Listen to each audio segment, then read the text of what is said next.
Guinness book of world റെക്കോർഡ്സിൽ ഉൾപ്പെടുത്തപ്പെട്ട മരമാണത്. അതായത് അത്രയും വലിയൊരു മരം ലോകത്ത് തന്നെ ഇല്ല പോലും.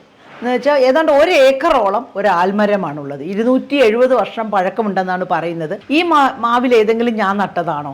അല്ലല്ലോ. പക്ഷെ അതിലെ മാങ്ങയെല്ലാം ഞാൻ തിന്നിട്ടില്ലേ? നീയും നട്ടതല്ലല്ലോ, എന്നിട്ട് നീ തിന്നുന്നില്ലേ? ഈ ഭൂമിയിലുണ്ടായ മരങ്ങളൊക്കെ തന്നെ ആരൊക്കെയോ നട്ടിട്ട് അല്ലെങ്കിൽ എങ്ങനെയൊക്കെയോ ഏതൊക്കെയോ കിളികളിൽ നിന്ന് വിത്തുകൾ വീണിട്ടൊക്കെ ഉണ്ടായതാണ്. അപ്പം ഞാൻ ഓരോ മരം കാണുമ്പോഴും ഞാനിങ്ങനെ ആലോചിക്കും, ഈ മരമൊക്കെ ആരാണ് നടുന്നത്, എന്തിനു വേണ്ടിയാണ് നടുന്നത്, ആർക്ക് വേണ്ടിയാണ് നടുന്നത്?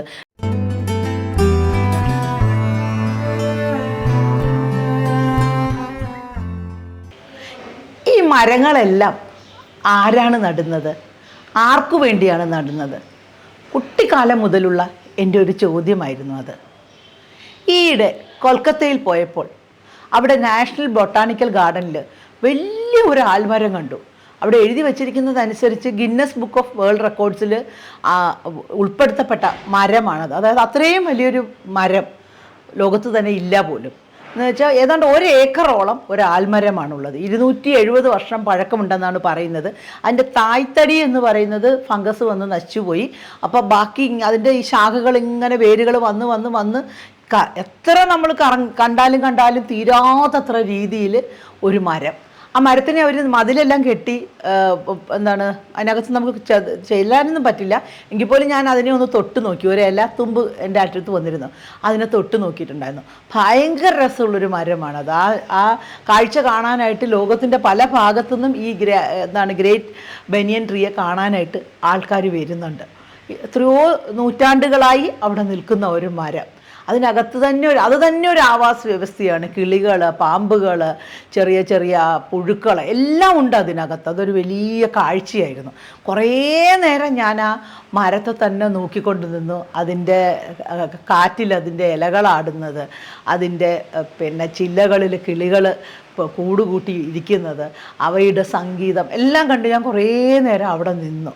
ആ മരം ശരിക്കും പറഞ്ഞു കഴിഞ്ഞാൽ വളരെയേറെ ഒരു അപൂർവ കാഴ്ചയായിരുന്നു എന്നെ സംബന്ധിച്ചിടത്തോളം. അപ്പം ഞാൻ അവിടെ നിന്നുകൊണ്ട് ഞാനൊരു കാര്യം ഓർത്തു. നേരത്തെ ഞാൻ ചോദിച്ച ചോദ്യം, ആരാണ് ഈ മരങ്ങളൊക്കെ നടുന്നത്, ആർക്ക് വേണ്ടിയാണ് നടുന്നത്?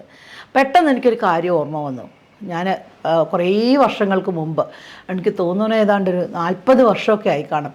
അതിനു മുമ്പ് ഒരു ദിവസം ഞാൻ സ്കൂളിൽ നിന്ന് വരുമ്പോൾ, ഞാൻ അന്ന് പ്രീ ഡിഗ്രിക്കാണ്, സ്കൂളിലല്ല കോളേജ്, അന്ന് പ്രീ ഡിഗ്രി കോളേജിലാണല്ലോ. അപ്പം ഞാൻ കോളേജിൽ നിന്ന് ഫസ്റ്റ് PDC ആണ്.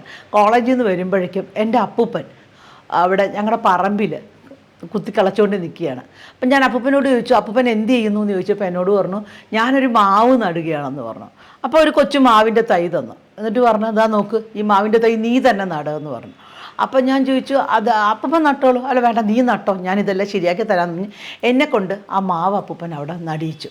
അപ്പം ഞാൻ പറഞ്ഞു, അപ്പൂപ്പൻ പക്ഷേ ഈ മാവ് വളർന്ന് വലുതാകുമ്പോഴേക്കും അപ്പൂപ്പൻ ആ മാവിൽ നിന്ന് വാങ്ങാൻ കിട്ടൂലല്ലോ, അപ്പോഴേക്കും അപ്പൂപ്പൻ മരിച്ചു പോവില്ലേ, അത്രയും കഴിഞ്ഞാലല്ലേ ഈ മാവ് വളർന്നു വരുള്ളൂ എന്ന് ചോദിച്ചപ്പം അപ്പൂപ്പൻ, ഞങ്ങളുടെ പറമ്പിൽ ഒരുപാട് മാവുകൾ, പലജാതി മാവുകളുണ്ട്.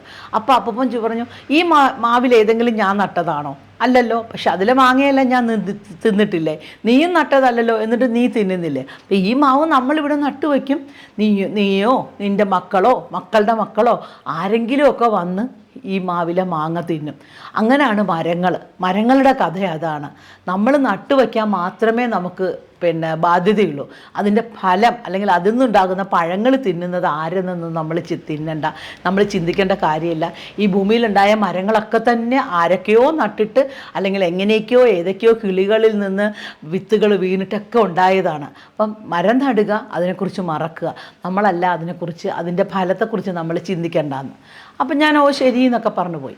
പിറ്റേന്ന് ഞാൻ ഇതുപോലെ കോളേജിൽ നിന്ന് വരുമ്പം അപ്പൂപ്പൻ വന്നു. അപ്പൂപ്പൻ വരുമ്പം അപ്പൂപ്പനോട് ഞാൻ പറഞ്ഞു, എനിക്ക് പച്ചമാങ്ങ വേണമെന്ന് പറഞ്ഞു. അപ്പം ഞങ്ങളുടെ വീടിൻ്റെ അടുത്ത് ഒരു ഇതുണ്ട്, ഞങ്ങളുടെ പറമ്പിൽ തന്നെ ഒരു പഞ്ചാര വരിക്ക മാവുണ്ട്. അപ്പൂപ്പൻ അതിൽ നിന്ന് കുറേ പച്ചമാങ്ങ എനിക്ക് പറിച്ചു തന്നു.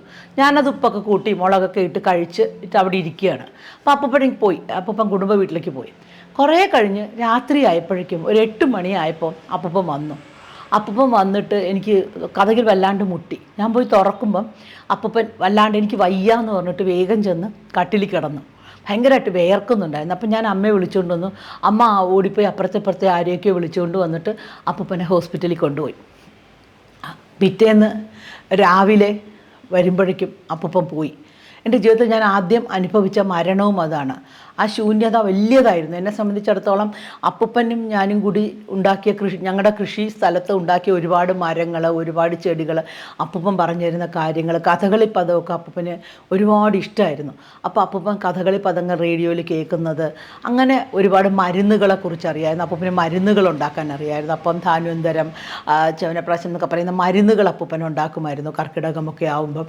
അങ്ങനെ എന്നെ സംബന്ധിച്ചിടത്തോളം, ആ കുട്ടിയെ സംബന്ധിച്ചിടത്തോളം പ്രകൃതിയുമായി കണക്ട് ചെയ്യുന്ന ഒരുപാട് കാര്യങ്ങൾ അപ്പൂപ്പൻ ഇത് ചെയ്യുമായിരുന്നു. അപ്പോൾ അപ്പൂപ്പൻ മരിച്ചെല്ലാം കഴിഞ്ഞ് ഞാൻ ചെന്നിട്ട് എന്നും ആ മാവിൻ തൈക്ക് വെള്ളം ഒഴിക്കുമായിരുന്നു. അതിനെന്ന് വെച്ചാൽ എന്നെ സംബന്ധിച്ചോളം അപ്പൂപ്പൻ തന്നെയായി മാറി ആ മരം. അങ്ങനെ കുറേ നാൾ ഞാൻ ആ മരത്തിന്, ആ മാവിന് വെള്ളമൊക്കെ ഒഴിച്ച് അതേതാണ്ട് വളർന്നു വന്നു. അത് കഴിഞ്ഞപ്പോൾ അപ്പം ഞാൻ എൻ്റെ കോളേജിലൊക്കെ പഠിച്ചു, പിന്നെ ജോലിയായി, അങ്ങനെയെല്ലാം ആയിക്കഴിഞ്ഞപ്പോഴേക്കും ഞങ്ങളുടെ കുടുംബത്ത് ഭാഗമൊക്കെ വെച്ച് ആ ഭാഗം നമ്മൾക്ക് പുറത്ത് കൊടുക്കേണ്ടി വന്നു. അപ്പോൾ അവർ വന്ന് വീട് വെച്ചപ്പോഴേക്കും ആ മാവിൻ്റെ തൈ എവിടെയോ പോയി. അതിൻ്റെ മുകളിലായിരിക്കാം ഇപ്പോൾ അവർ വെച്ചിരിക്കുന്ന വീട് വന്നിരിക്കുന്നത്. അപ്പോൾ ആ മാവും അപ്പൂപ്പനും അന്ന് ഉണ്ടായ ആ സംഭവങ്ങളുമൊക്കെ ഓർക്കുമ്പോൾ ഞാൻ വിചാരിക്കും, നമുക്ക് ഒന്നൊരു കാര്യം ചെയ്യാൻ മാത്രമേ നമ്മൾക്ക് വിധിയുള്ളൂ.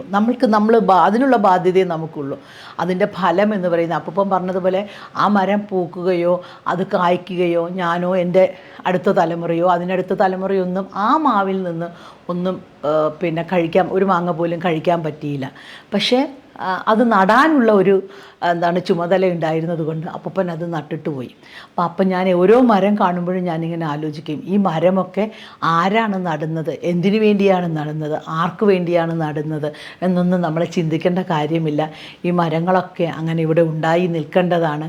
ചിലപ്പോഴൊക്കെ അവ പോവുമായിരിക്കും, എങ്കിൽ പോലും അവയുടേതായ ഒരു കഥ നമ്മളോട് പറയാനുണ്ടാവും. ഓരോ മരത്തിനും ഇതുപോലെ. എന്നെ സംബന്ധിച്ചിടത്തോളം ഈ നവംബർ മാസം എന്ന് പറയുന്നത് അപ്പൂപ്പൻ കടന്നുപോയ മാസമാണ്. അപ്പോൾ എല്ലാ വർഷവും ആ ദിവസങ്ങളിലും ആ മാസങ്ങളിലൊക്കെ ഞാൻ ആ മാവിൻ്റെ തൈയെക്കുറിച്ചും ആ മരത്തെക്കുറിച്ചുമൊക്കെ ഒരുപാട് ഓർക്കും. അതാണ് എന്നെ സംബന്ധിച്ചിടത്തോളമുള്ള എൻ്റെ അപ്പൂപ്പൻ്റെ ഓർമ്മ.